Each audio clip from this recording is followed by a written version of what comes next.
merupakan upaya pencapaian tujuan pendidikan nasional sesuai dengan filosofi KHD.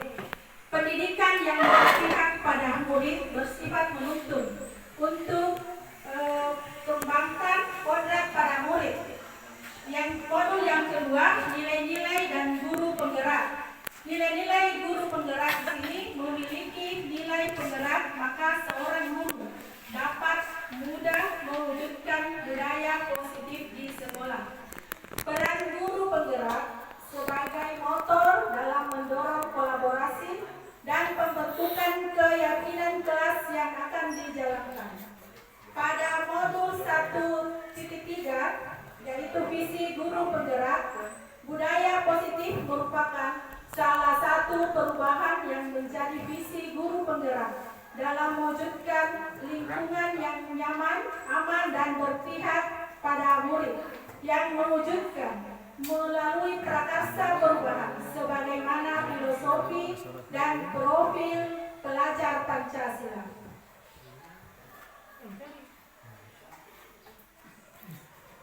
Jadi pada sharing kita kali ini ada beberapa topik yang kita bahas. Yang pertama, disiplin positif dan nilai-nilai kebijakan universal.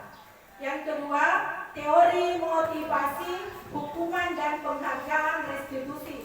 Yang ketiga, keyakinan kelas. Yang keempat, kebutuhan dasar manusia dan dunia berkualitas. Kelima, restitusi. Jadi dalam restitusi ini dibahas 5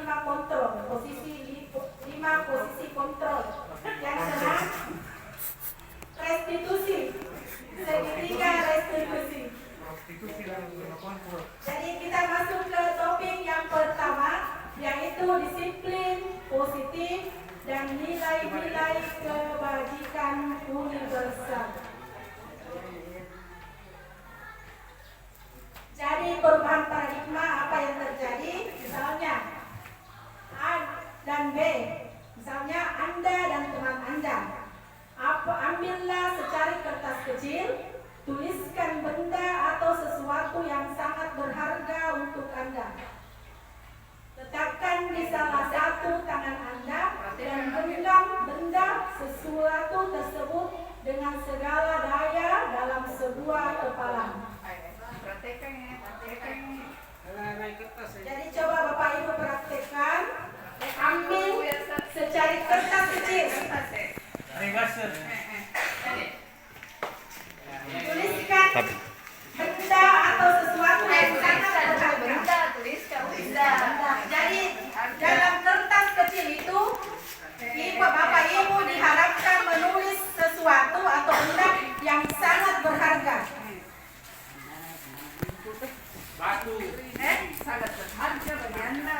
Yang sangat berharga. Jadi maksudnya apa saja, benda apa saja yang sangat berharga menurut Bapak Ibu. Letakkan di salah satu tangan Anda dan genggam benda sesuatu tersebut dengan segala daya dalam sebuah kepalan. Selanjutnya, teman Anda akan mencoba dengan sekuat tenaga dengan berbagai cara untuk meminta Anda memberikan benda tersebut. Teman Anda bisa membujuk, mengancam, menghardik, merayu, menyuap, atau apa saja agar dapat membuka kepala tangan. Coba perhatikan Bapak Ibu, apakah mempertahankan darah dalam kepala tangannya atau rela membuka tangannya? Dipertahankan, dibuka tadi. Jadi Bapak Ibu bagaimana mempertahankan ya. Apa yang di kepala? Ya. Tidak mau buka. Ya, selanjutnya perubahan paradigma. Miskonsepsi tentang teori kontrol. Ilusi guru mengontrol murid. Pada dasarnya kita Jikalau murid tersebut memilih untuk tidak melakukannya, kalaupun murid tersebut melakukannya, sejatinya karena murid itu mengizinkan untuk dikontrol.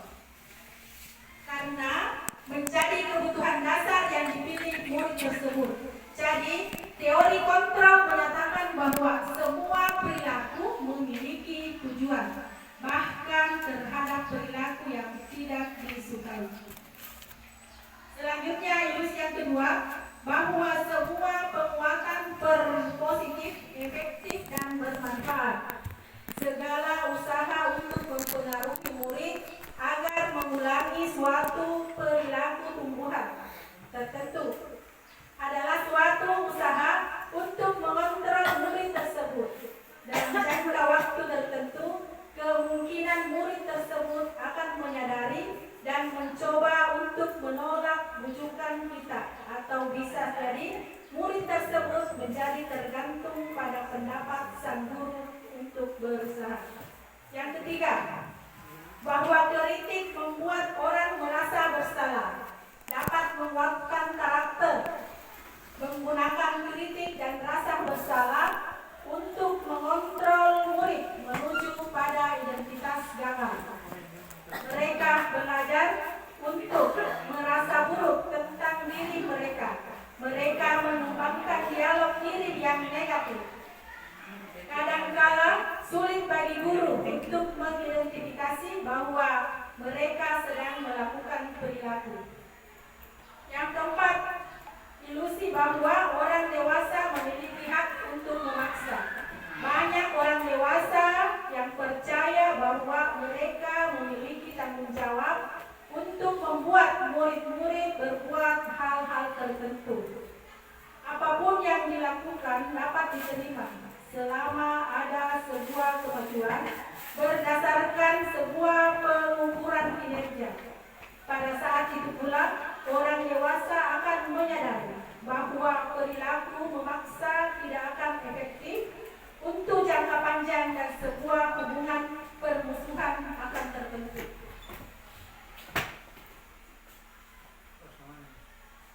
Bagaimana seorang bisa berubah dari paradigma stimulus respon pada pendekatan teori kontrol? Marilah kita lihat penjelasannya. Bila kita ingin membuat kemajuan perlahan, sedikit demi sedikit, ubahlah sikap atau perilaku Anda. Namun, bila kita ingin memperbaiki cara-cara utama kita, maka kita perlu mengubah kerangka acuan kita. Ubahlah bagaimana Anda melihat dunia, bagaimana Anda berpikir tentang manusia. Ubahlah paradigma Anda, skema pemahaman dan penjelasan aspek-aspek tertentu dengan realitas. Nah, kita lihat paradigma perubahan, stimulus respon, teori kontrol dan teori pilihan. Siapa sesungguhnya yang memiliki kontrol? Stimulus respon. Agar kita mencoba mengubah orang agar berpandangan sama kita. Jadi teori kontrolnya atau pilihannya, kita berusaha memahami pandangan orang lain tentang dunia. Perilaku buruk dilihat sebagai suatu kesalahan. Dari kontrolnya berarti semua perilaku memiliki tujuan. Yang ketiga,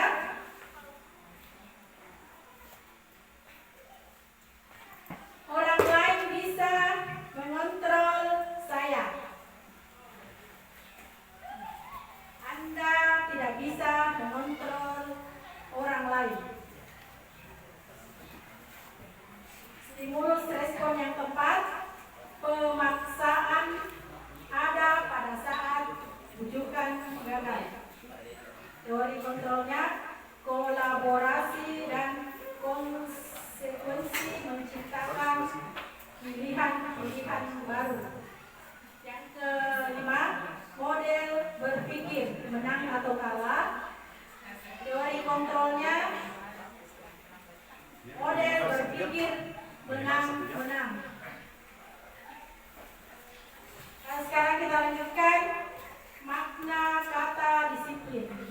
sebelum kita melanjutkan makna kata disiplin, baiklah kita akan tepuk semangat lagi. Tepuk semangat.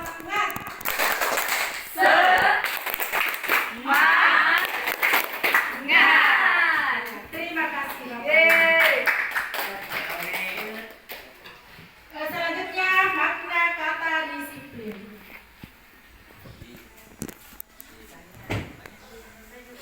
Belajar tentang disiplin positif tidak hanya harus dengan memberikan hukuman.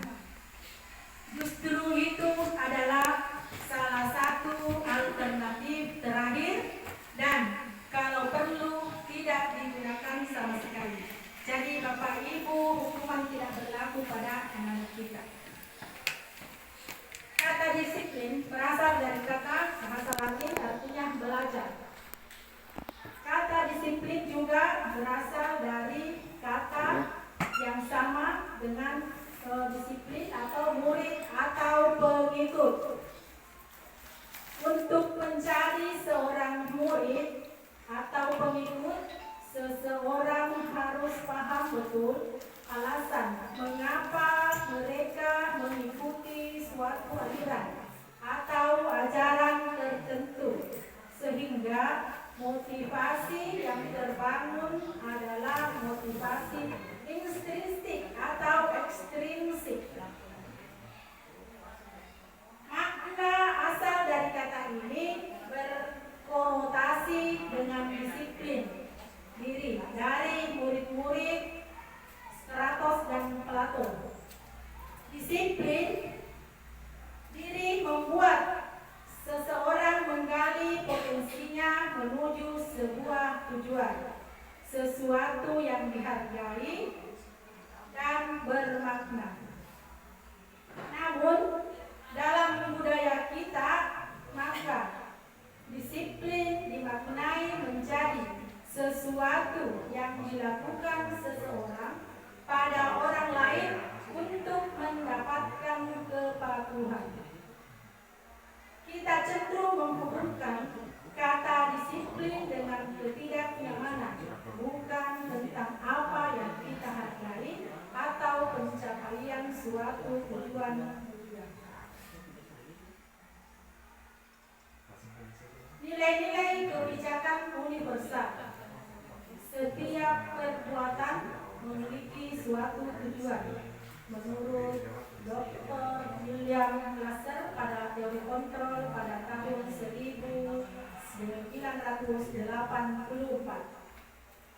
Beberapa institusi organisasi pendidikan telah memiliki nilai-nilai kebajikan yang diyakini dan disepakati bersama, antara lain: 1.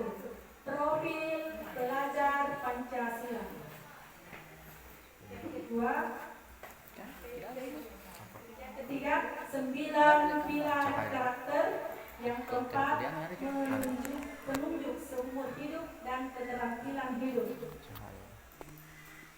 Dan yang kelima, the 7 essential. Yang keenam, the future project atau nilai-nilai kebajikan.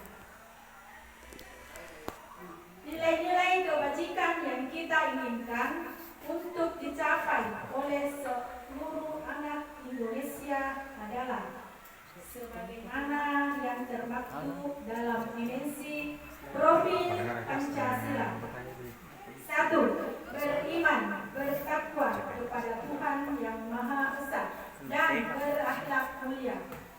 2. Mandiri. 3. Bernalar kritis. 4. Kebinekaan global. 5. Bergotong royong dan kreatif. Sekarang topik kedua, teori motivasi, hukuman dan penghargaan restitusi.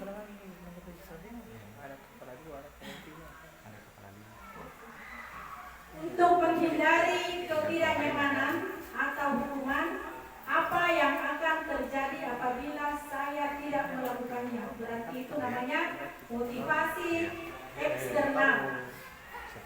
Yang kedua, termotivasi untuk mendapatkan imbalan atau penghargaan dari orang lain. Apa yang akan saya dapatkan apabila saya melakukannya? Berarti itu namanya motivasi eksternal. Yang ketiga, untuk menjadi orang yang mereka inginkan dan menghargai diri sendiri dengan nilai-nilai yang mereka percaya. Saya akan menjadi orang seperti apa bila yang saya melakukannya. Itu motivasi internal. Sekarang kita lanjut, dihukum oleh penghargaan. Bahwa penghargaan berlaku sama dengan hukuman. Dalam artian bahwa meminta atau memujuk seseorang melakukan sesuatu untuk memenuhi suatu tujuan akan dari orang meminta, memujuk. Dorongan eksternal, dan akan ada faktor ketergantungan. Jadi beberapa dampak dari pemberian penghargaan ada 8. Mari kita lihat bersama-sama ya. 1. Pengaruh jangka pendek dan jangka panjang. 2. Penghargaan tidak efektif. 3. Penghargaan merusak hubungan. 4. Penghargaan mengurangi ketepatan. Yang kelima, menghargai menurunkan kualitas. 6. Penghargaan mematikan kreativitas. Yang ketujuh, penghargaan penghukum. Yang kedelapan, penghargaan mengurangi motivasi diri dalam intrinsik. Pengakuan atau apresiasi kebajikan. Bentuk program kebajikan atau apresiasi. Dalam memberikan apresiasi, pengakuan perlu diingat beberapa hal. Yang pertama, beri pengakuan secara khusus. Yang kedua, beri pengakuan secara pribadi. Yang ketiga, beri pengakuan kepada murid secara bergantian atau semua murid secara bergantian. Keempat, memberi pengakuan secara konsisten. Yang terakhir, fokus pada proses. Contoh pengakuan atau apresiasi kebajikan. Pembuka. Misalnya, kemarin saya perhatikan. Nilai kebajikan, rasa empatimu besar sekali kalau situasinya pada saat menolong murid di kelas. Pembuka kedua, saya menghargai. Nilai kebajikan, kepedulianmu. Situasinya pada saat kamu membantu teman-temanmu di tugas kelompok. Pembuka, terima kasih untuk. Nilai kebajikan, rasa tanggung jawabmu. Situasinya pada saat kamu memungut kertas-kertas yang berserakan di lantai.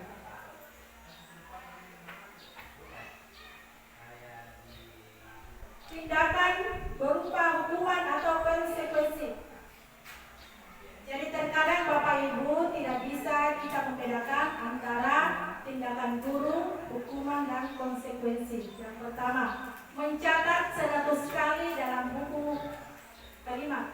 Saya tidak akan terlambat lagi karena terlambat ke sekolah. Berarti termasuk hukuman. Lari mengelilingi lapangan basket 2 kali karena terlambat hadir di sekolah. Berarti termasuk hukuman. Menggantikan kertas tugas teman yang telah dicoret-coret. Berarti termasuk konsekuensi. Membersihkan tumpahan air di meja tulis karena tersenggol pada saat belajar, termasuk konsekuensi. Murid disuruh untuk tidak mengenakan sepatu seharian di sekolah karena tidak mengenakan sepatu hitam, termasuk hukuman. Lari mengelilingi lapangan basket 2 kali karena terlambat 10 menit untuk pelajaran PJOK, berarti termasuk konsekuensi. perbedaan antara hukuman dan konsekuensi. Hukuman sesuatu yang menyakitkan tapi harus terjadi. Berarti konsekuensi sesuatu harus terjadi. Hukuman membuat anak sakit fisik atau hati untuk jangka waktu yang lama. Jadi konsekuensinya membuat anak merasa tidak nyaman dalam jangka pendek.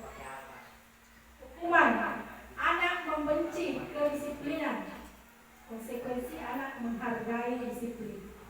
Paksaan, konsekuensinya stimulus dan tanggapan. Hukuman mendorong anak menyakiti diri sendiri. Berarti kalau konsekuensinya mendorong anak agar mudah menyesuaikan diri. Hukuman konsep diri yang buruk, berarti konsekuensinya konsep diri yang baik. Hukuman anak belajar untuk menyembunyikan kesalahan. Konsekuensi anak belajar untuk memenuhi peraturan. Hukuman marah, rasa bersalah, dipermalukan, merasa tak dihargai. Konsekuensi kehilangan hak, dibuat tidak nyaman, diasingkan untuk sementara. Apa itu restitusi? Restitusi adalah proses menciptakan kondisi bagi murid untuk memperbaiki kesalahan mereka, sehingga mereka bisa kembali kepada kelompok mereka dengan karakter yang kuat. Restitusi juga merupakan proses kolaborasi yang mengajarkan murid untuk mencari solusi untuk masalah mereka dan membantu murid berpikir tentang orang seperti apa yang mereka inginkan. Bagaimana mereka harus memperlakukan orang lain. Jadi ada 9 ciri-ciri restitusi. Yang pertama, bukan untuk menebus kesalahan, namun untuk belajar dari kesalahan. Kedua, memperbaiki hubungan. Yang ketiga, tawaran bukan paksaan. Keempat, restitusi menuntun untuk melihat ke dalam diri. 5. Restitusi mencari kebutuhan dasar yang mendasari tindakan. 6. Restitusi diri adalah cara yang paling baik. 7. Restitusi fokus pada karakter bukan tindakan. 8. Restitusi bukan pada solusi. Restitusi mengembalikan murid yang berbuat salah pada kelompoknya. Identitas gagal menuju identitas sukses. Identitas gagal dari hukuman, sesuatu yang menyakitkan harus terjadi. Konsekuensinya sesuatu yang harus terjadi. Restitusi merupakan pilihan. Tindakan nyaman untuk murid, anak untuk jangka waktu panjang. Konsekuensi tidak nyaman untuk murid, anak untuk jangka waktu pendek. Restitusinya menguatkan untuk murid, anak dalam jangka waktu panjang. Hukuman, korban mendapatkan keadilan. Korban bisa diabaikan, korban mendapat ganti. Hukuman, murid anak akan tersakiti. Konsekuensinya murid anak dibuat tidak nyaman. Restitusi, murid anak mendapat penguatan. Hukuman, sistem tidak akan berjalan bila murid tidak takut. Konsekuensi, memerlukan monitoring dan supervisi terus-menerus terhadap guru.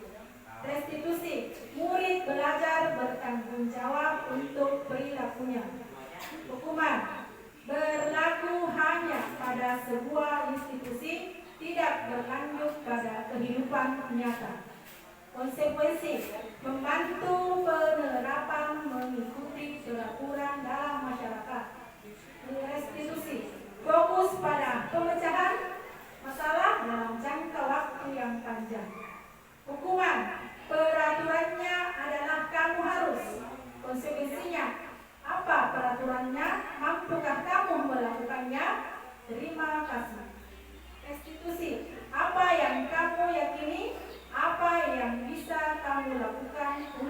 memperbaiki masalah ini.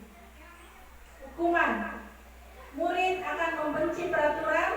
Konsekuensi, murid akan menghormati peraturan. Restitusi, murid akan menghormati dirinya dan orang lain. Sekarang kita lanjut ke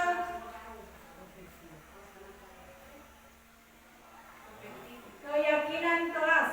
Mengapa tidak peraturan saja? Mengapa harus keyakinan kelas? Yang pertama, peraturan-peraturan yang memiliki keyakinan kelas. Yang pertama, harus menggunakan helm bila mengendarai kendaraan roda 2.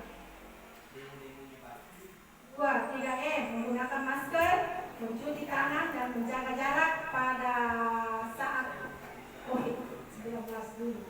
Yang ketiga, harus datang tepat pada waktu, intinya pada saat mengikuti pelatihan usaha. Untuk mendukung motivasi intrinsik, kembali ke nilai-nilai keyakinan-keyakinan untuk mengikuti, menggerakkan seseorang dibanding mengikuti serangkaian peraturan-peraturan.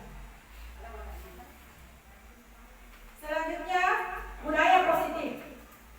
Budaya positif termasuk lingkungan positif, keyakinan kelas, dan peraturan kelas.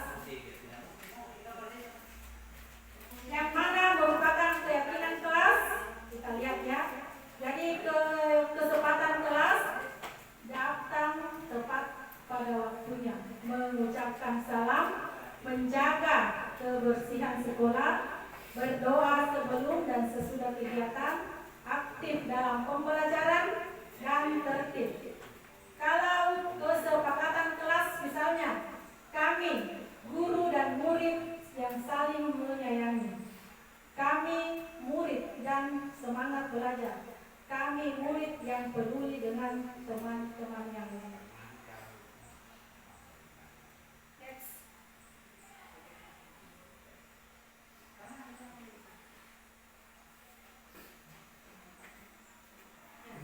Jadi peraturan dan keyakinan kelas kita lihat satu-satu ya, contohnya.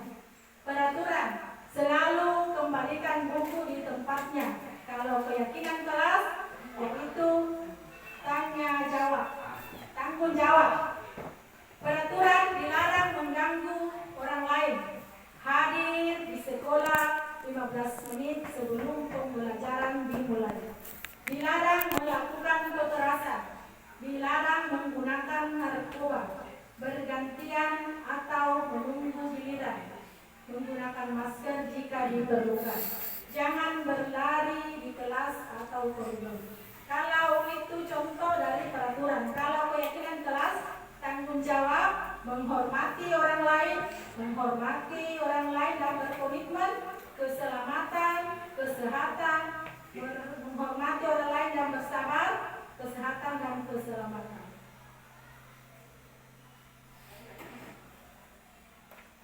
Keyakinan kelas dan di sekolah. Hormat, setiap anggota kelas perlu saling menghormati dan merasa aman. Tekun belajar, setiap anggota kelas perlu menjadi dirinya yang terbaik.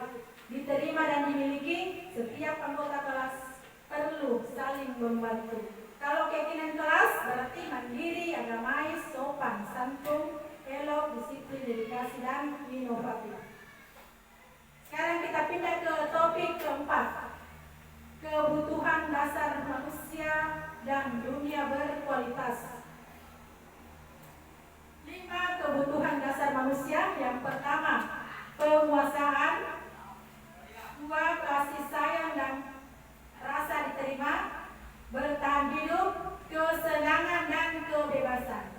Jadi seluruh tindakan manusia memiliki tujuan tertentu. Segala hal yang kita lakukan adalah usaha terbaik untuk mendapatkan apa yang kita inginkan. Kita mendapatkan apa yang kita inginkan, jadi artinya saat kita sedang memenuhi satu atau lebih dari kebutuhan dasar. Dunia berkualitas. Dunia berkualitas. Ada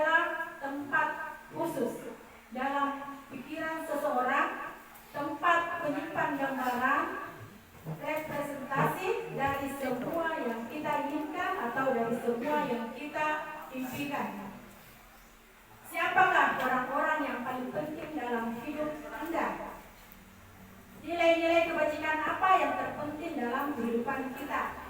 Kalau kita menjadi orang yang ideal, karakter atau sifat apakah yang kita paling inginkan pada diri kita? Apa pencapaian kita yang Anda sangat banggakan? Apa pekerjaan ideal bagi Anda? Ceritakan bagian perjalanan hidup Anda di mana Anda merasa itulah titik puncak hidup Anda. Apa yang paling bermakna dalam hidup Anda? Nah, sekarang kita pindah ke topik kelima. Restitusi 5 posisi kontrol. 5 posisi kontrol. Yang pertama, penghukum. Yang kedua, pembuat rasa bersalah. Yang ketiga, sebagai teman. 4, pemantau dan manajer. Posisi kontrol seorang guru. Kalau penghukum berarti kemungkinan murid marah dan mendendam atau bersifat agresif kalau penghukum itu ditujukan kepada murid. Pembuat rasa bersalah, murid akan merasa bersalah, murid tertekan. Seperti inilah yang tiba-tiba bisa meletus amarahnya dan bisa menyakiti diri sendiri atau orang lain. Sebagai teman, murid akan merasa senang dan akrab. Sebagai dampak yang positif, hanya saja di sisi negatif, murid menjadi tergantung pada guru tersebut. Bila ada masalah, dia merasa bisa mengandalkan guru yang tersebut untuk membantunya. Pemantau, guru murid memahami konsekuensi yang harus dijalankan karena telah melanggar salah satu peraturan di sekolah.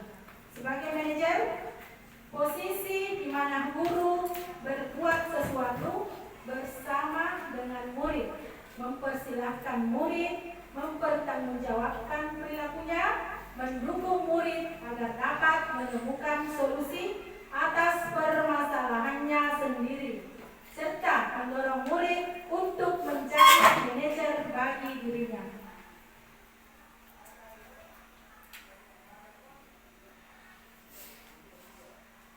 Sekarang topik yang keenam, yaitu restitusi atau segitiga restitusi.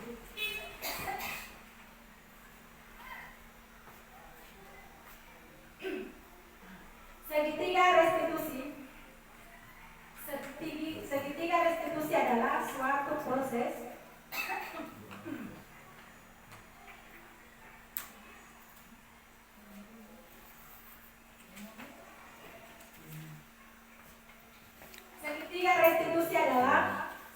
proses dialog yang dijalankan oleh guru atau orang tua agar dapat menghasilkan murid yang mandiri dan bertanggung jawab. Kalimat-kalimat dasar dalam mempraktekkan segitiga restitusi. 1. Menstabilkan identitas. Kalimatnya, setiap orang pasti pernah melakukan kesalahan. Kamu bukan satu-satunya yang pernah melakukan ini. Validasi tindakan yang salah.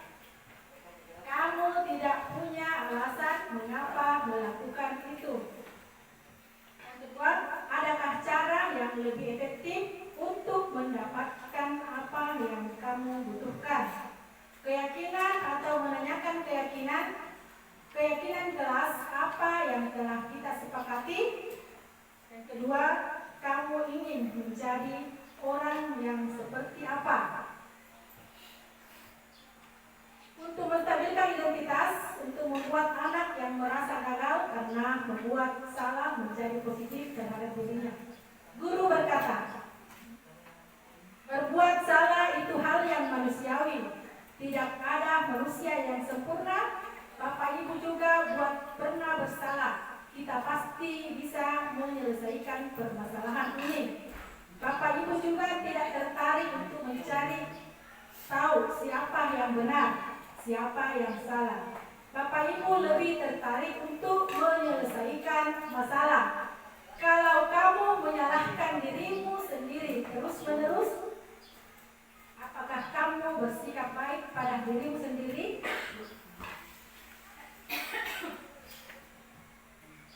Membantu murid mengenali basic atau kebutuhan dasar yang ingin dipenuhinya ketika melakukan kesalahan. Pada dasarnya, setiap tindakan manusia tujuannya adalah memenuhi basic atau basic needs atau validasi kebutuhan. Cak Guru berkata, kamu bisa saja melakukan hal yang lebih buruk, tapi kamu tidak melakukannya. Kamu pasti punya alasan mengapa melakukannya. Apa yang penting bagi kamu, kamu boleh tetap berusaha menjaga sikap, tapi tambahkan sikap yang lain untuk yang baru. Maukah kamu belajar cara lain untuk mendapatkan yang kamu butuhkan tanpa harus memukul? Apakah kamu bisa melakukan dengan hal yang lebih baik besok lagi? Menanyakan keyakinan. Anak melihat kesalahan dihubungkan dengan norma sosial dan nilai-nilai yang mendasari manusia berinteraksi dengan orang lain. Guru berkata, apa nilai yang kita percaya di kelas sekolah kita? Nilai-nilai universal apa yang telah kita sepakati? Kelas yang ideal itu seperti apa sih? Kamu ingin jadi anak seperti apa? Apa yang kamu rasakan ketika kamu melakukan itu?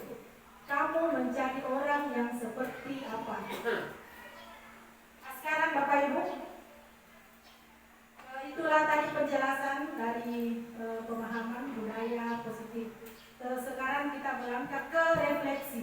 Jadi Bapak Ibu bisa menuliskan atau sebentar langsung komentar tentang refleksi kita pada pemahaman budaya positif pada sharing kita yang tadi. Yang pertama, hal baru apa yang mengubah paradigma Bapak Ibu dari yang telah Bapak Ibu dapatkan pada sharing ini? Bapak Ibu bisa langsung angkat tangan. Siapa yang bisa menjawab?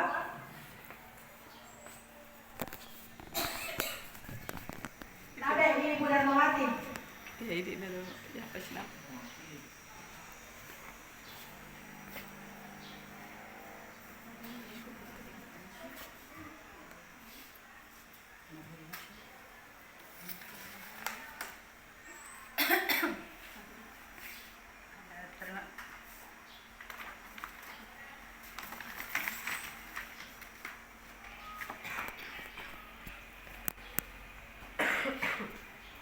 Terima kasih atas kesempatan yang diberikan kepada kami. Sesuai dengan apa yang dijelaskan oleh Ibu tadi, maka dalam hal ini apa yang bisa saya pahami tentang bagaimana mengubah paradigma kami dari yang telah kami dapatkan pada sharing ini. Yang pertama,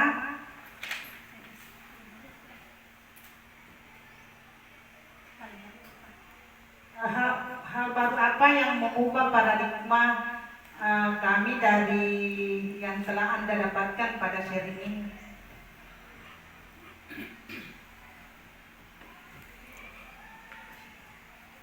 Yaitu bahwa budaya positif adalah konsep yang melibatkan pendekatan yang optimis terhadap kehidupan, hubungan, dan situasi. Fokusnya adalah pada hal-hal yang membangun, memotivasi, dan memperkuat individu dan masyarakat.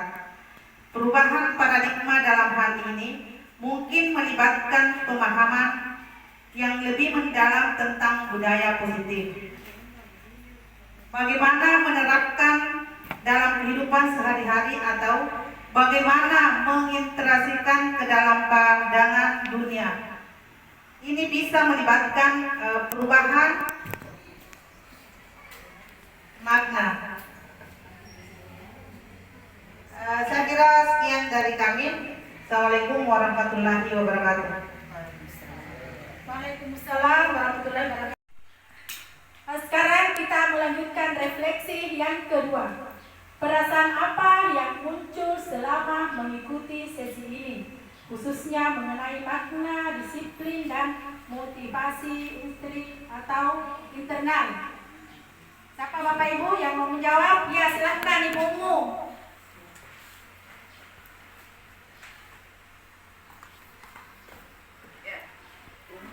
Silahkan Ibumu dari refleksinya.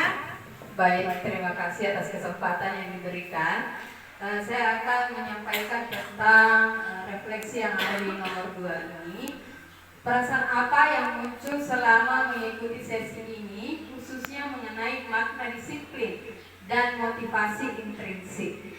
Jadi disiplin di sini maksudnya Bapak Ibu adalah sebuah kontrol diri yang kita miliki agar kita bisa menghadapi permasalahan-permasalahan yang ditemui dalam sekolah ini.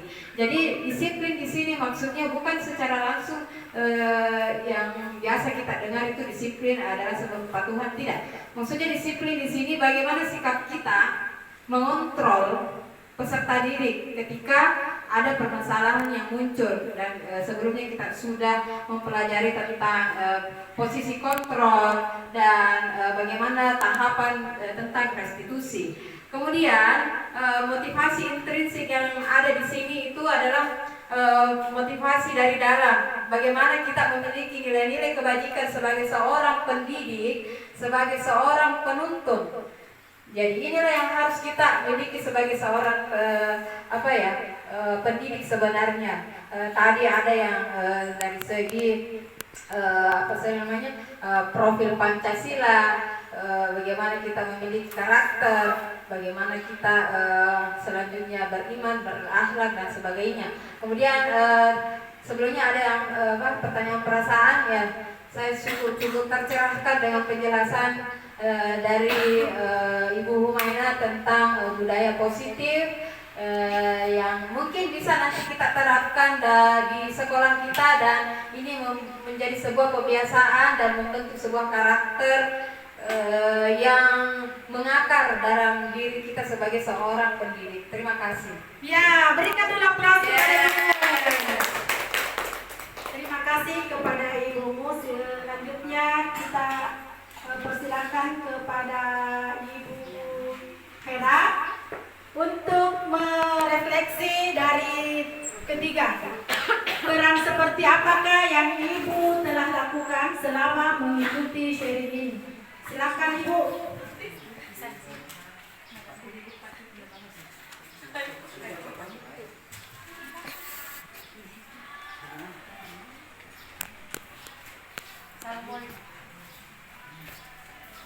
Assalamualaikum warahmatullahi wabarakatuh. Waalaikumsalam warahmatullahi wabarakatuh. Terima kasih atas kesempatan yang diberikan kepada saya terkait tentang peran seperti apakah yang anak-anak lakukan selama mengikuti sharing.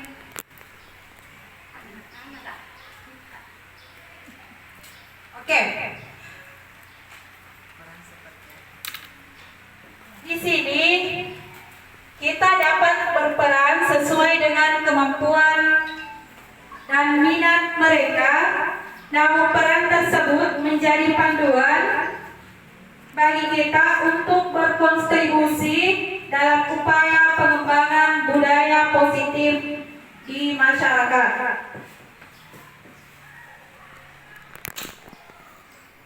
Saya akan menjadi seorang yang lebih berpengetahuan dan berpengalaman dalam budaya positif. Saya memiliki pemahaman yang lebih baik tentang apa itu budaya positif, mengapa penting, dan bagaimana menerapkannya dalam kehidupan sehari-hari. Kita juga akan lebih terampil dalam menjadi agen perubahan dan menyebarkan nilai-nilai budaya positif di lingkungan kita. Nah, berikut beberapa peran yang spesifik yang bisa kita lakukan dalam praktik ini setelah mengikuti sosialisasi budaya positif.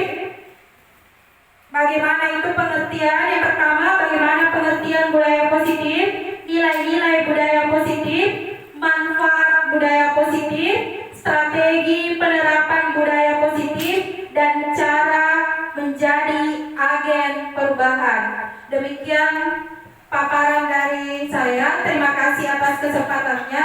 Assalamualaikum warahmatullahi wabarakatuh. Waalaikumsalam warahmatullahi wabarakatuh. Berikan lagi tepuk tangan kepada Ibu. Terima kasih Ibu Hera. Selanjutnya refleksi yang keempat akan menjadi seperti apakah kita setelah mengikuti sharing ini. Mungkin Ibu Wandi Sulaiha bisa menjawab refleksinya. Silakan.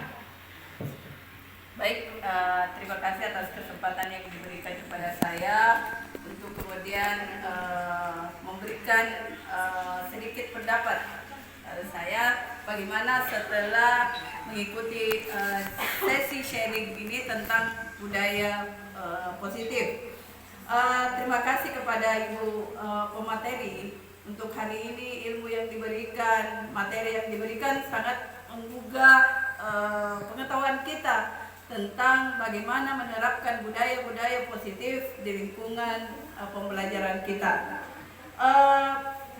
Menjadi seperti apa yang saya inginkan adalah ingin menjadi agen perubahan di dalam lingkungan belajar.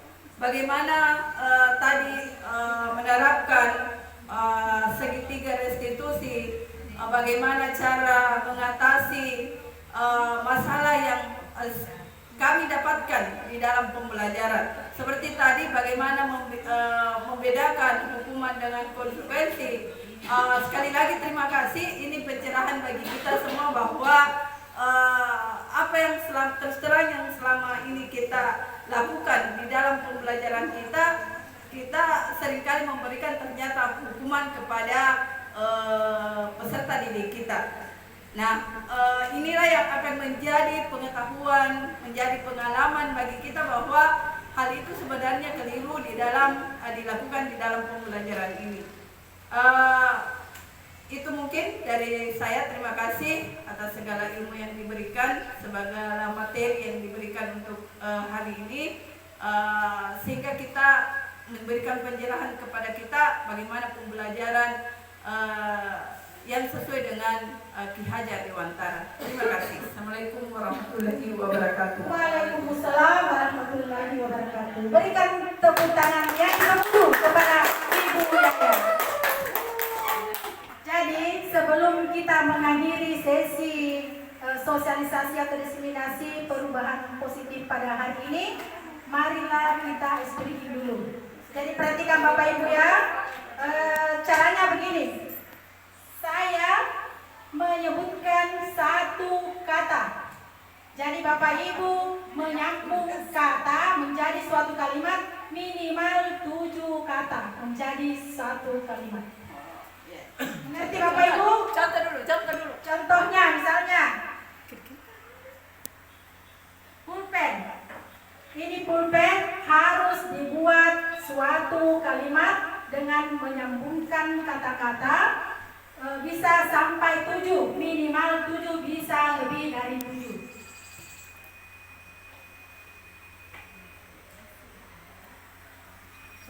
Saya contoh.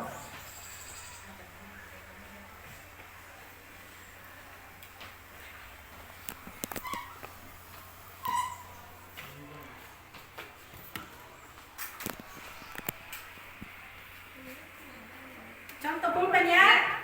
Saya membuat ini pulpen menjadi suatu kalimat. Bisa 7, minimal 7 kata, bisa juga lebih. Saya menyukai pulpen warna hitam karena tulisan hitam bertanda dengan karakter saya. Begitu, mengerti Bapak Ibu? Jadi Bapak Ibu membuat satu contoh kata dan menyambung suatu kalimat. Silahkan Ibu Darmawati. Jadi seperti bisa berdiri. Ibu Bapak Ibu bisa berdiri membentuk lingkaran. Membentuk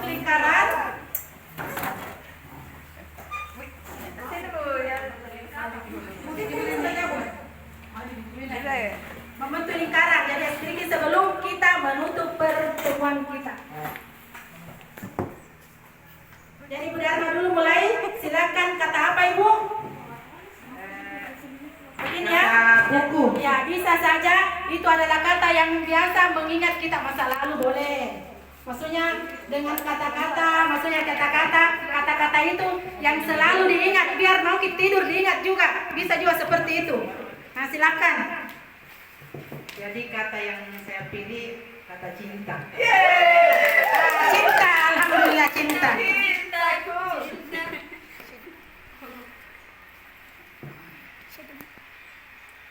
Silakan kata cinta. Misalnya, saya mencintai Pak Asis seumur hidup saya. Itu kata kamu. Tambah lagi, seumur hidup saya dan sepanjang masa saya. Cinta lagi.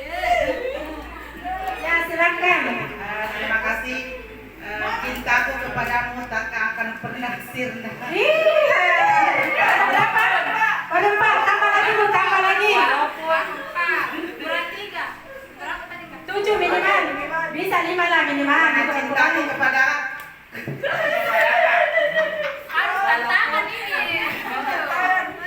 cintaku kepadamu takkan pernah sirna Walaupun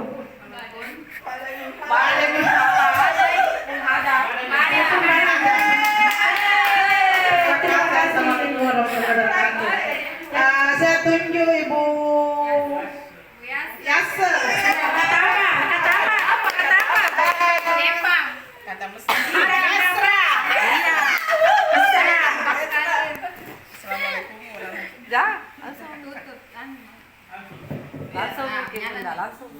Assalamualaikum warahmatullahi wabarakatuh. Waalaikumsalam warahmatullahi wabarakatuh. Baiklah, saya akan membuat kalimat minimal 7 ya dari kata mesra.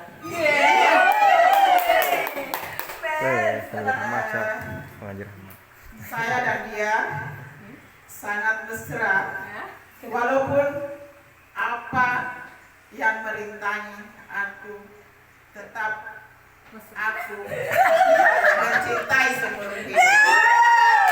Luar biasa. Pokoknya siapa lagi yang mau dikasih kata? Kalau Haji Rahman, boleh. Saya lemparkan kepada Bapak Haji Rahman dengan kata Rindu. buku diari.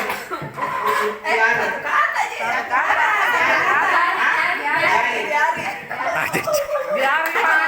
Buku.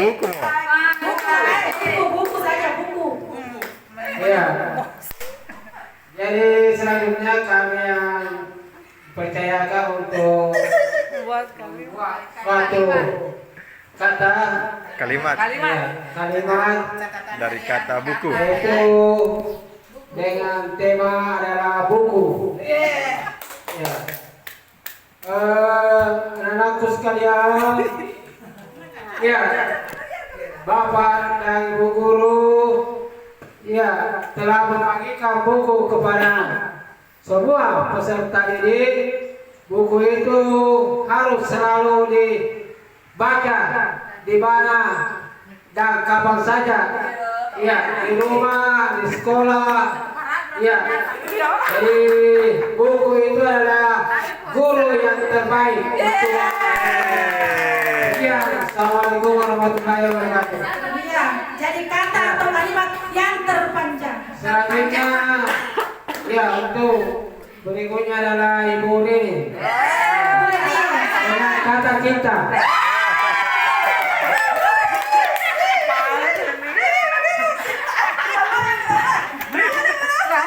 Cinta kepada siapa Bu? Orang tua kah? Ya silakan Bu Rini. Ya, terima kasih atas kesempatannya. Sekarang saya akan memberikan atau menyusun suatu kalimat yang dengan kata cinta. Ya, jadi saya adalah seorang wanita yang menginginkan cinta dari seseorang, walaupun misalnya itu dari cinta dari keluarga, dari rekan kerja. Semuanya saya mencintainya. Kemudian saya lemparkan ke Bapak Kepala Sekolah. Dengan kata apa? Dengan kata rindu. Kami malu paman apa ini? Ada kata bisa. Namanya sedikit kita ketawa-ketawa menantang kan? Kalau awan hitam Rindu. Mengapa rindu hatiku? lagi. Kalau awan hitam di atas kepalamu, jangan harap rinduku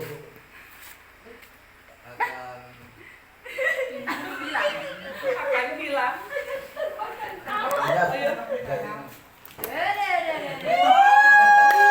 Terima kasih. Siapa yang ditunjuk Pak?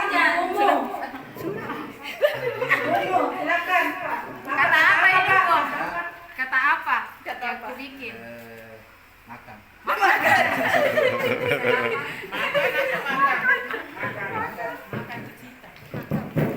Baik, jadi saya akan membuat sebuah kalimat dari kata makan. Sebenarnya ini adalah kata yang sering didengar, tapi saya kesulitan kalimat. Mungkin lapar mungkin. Ya, ini mungkin karena kata makan ya. Jadi makan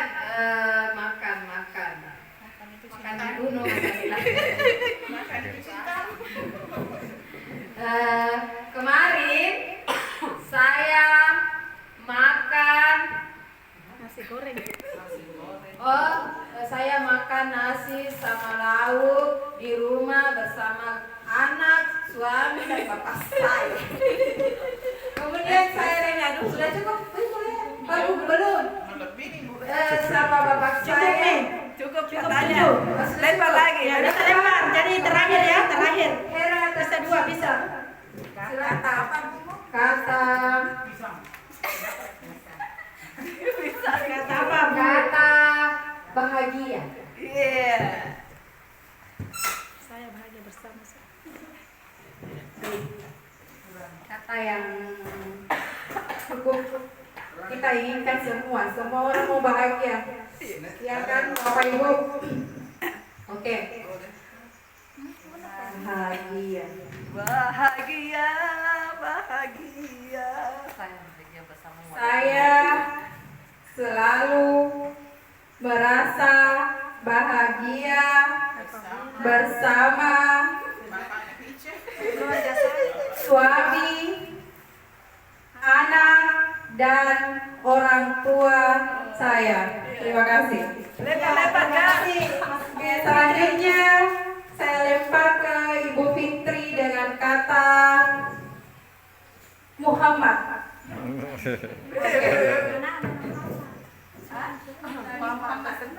Muhammad.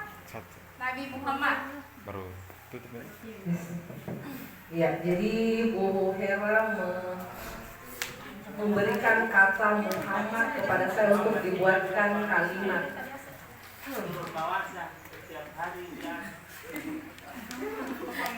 Nabi Muhammad SAW merupakan suri teladan bagi kita semua umat Islam di dunia ini. Iya.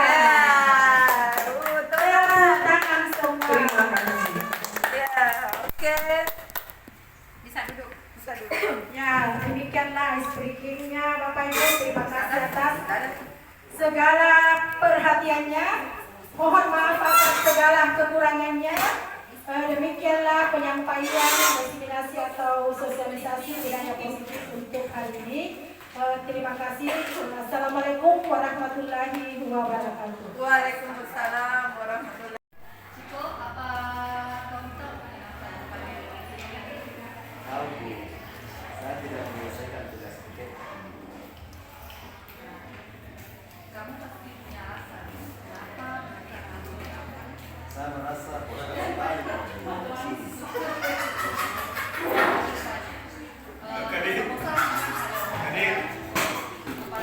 Jam-jam seperti ini. Tapi apakah yang itu masih ingat dengan keyakinan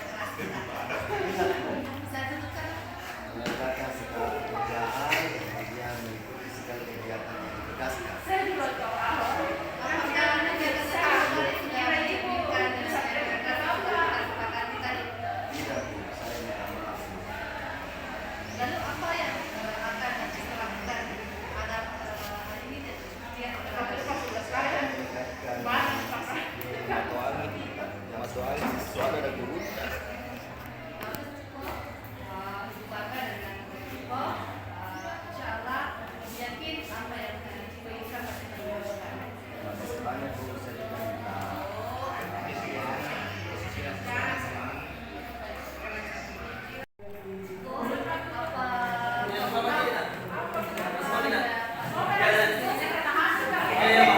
Bapak Ibu langsung bisa mengomentari, ya. Ya.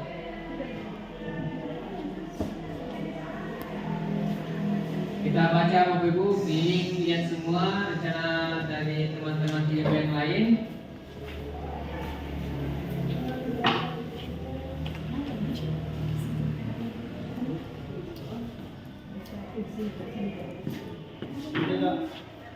Ada mungkin yang paling menarik dari rencana teman CDP yang lain yang bisa dibagikan ke teman yang lain selain daripada misalnya sosialisasi, diseminasi, diskusi. Adakah pendekatan-pendekatan yang lain yang Bapak Ibu mungkin lakukan?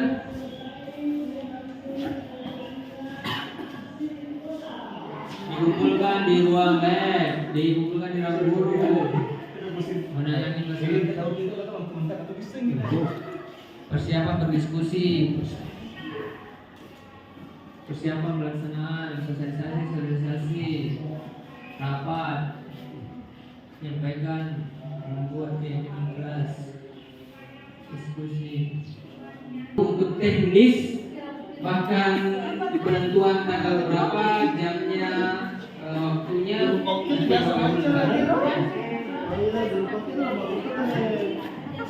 jangan lupa Bapak Ibu tulis nama di bagian post-itnya ya, karena nanti akan didokumentasikan minimal 1 feedback untuk setiap CGP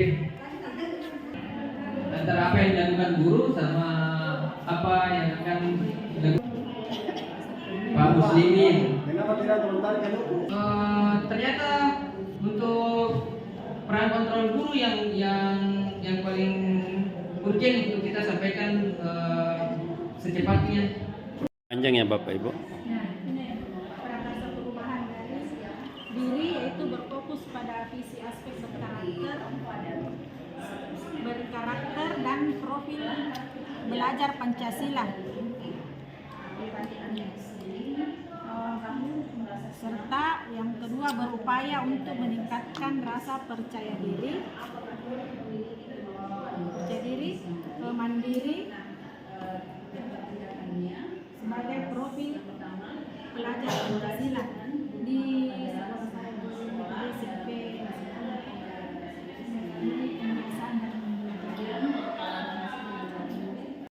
Bukan hanya di semua tingkatan, dan di sini barangkali seperti berkolaborasi, mengidentifikasi tadi sejauh mana tingkat apanya itu kerja dirinya. Berarti itu PD terlalu tinggi, tapi kita senantiasa memberikan apresiasi karena kemampuan mereka untuk berbicara, walaupun sebenarnya salah, tapi yang perlu pahami di sini kita sebagai guru, jangan ada kata-kata yang sempat keluar bahwa kamu tuh terlalu pede dan kosong bunyinya nyaring. Ini yang perlu dihindari, tapi kita apresiasi Kemudian yang perlu dipahami adalah kalau saya ambil di sini adalah pun salah satu cara untuk mungkin temannya ada yang mampu ditulisan tapi tidak mampu mengungkapkan. Ya, sini ada yang mampu. Oke. Di sinilah sehingga teman yang terlalu pede ini mungkin bisa menjadi inspirasi bagi mereka, dan kemudian walaupun salah seperti yang saya tekankan itu, walaupun salah jawaban anak, saya tidak berikan aplaus, tepuk tangan, dan saya tidak pernah mengatakan bahwa jawaban salah. Di akhir, dan saya akan meminta temannya yang lain untuk mengungkapkan pendapatnya, dan dia akan berikan bahwa jawaban saya salah setelah kita bersama-sama siswa memberikan penguatan. Jadi dia sendiri kembali ke diri masing-masing. Oh, ternyata tadi jawaban saya salah. Jadi intinya adalah siapapun yang berani mengungkapkan pendapat, karena ini penyakit yang dari dulu, kita berikan suatu apresiasi. Mengapa? Maksudnya apa dasarnya sehingga percaya diri itu kita angkat untuk visi itu. Yang pertama pertanyaannya bahwa bagaimana caranya menumbuhkan rasa percaya diri menjadi sedikit lebih menyenangkan, dan yang tadinya hanya sebagian siswa yang tertarik untuk belajar bahasa Inggris menjadi semua tertarik untuk belajar bahasa Inggris. Itu merupakan sebuah kesyukuran buat saya kalau siswa saya seperti itu. Setidaknya mereka senang belajar bahasa Inggris. Terima kasih banyak atas masukan Kak semua.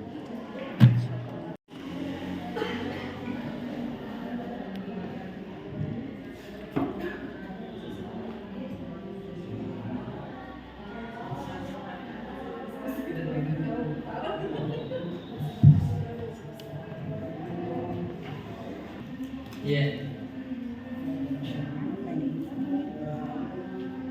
Karena biasa itu banyak di rencana di situ, nah.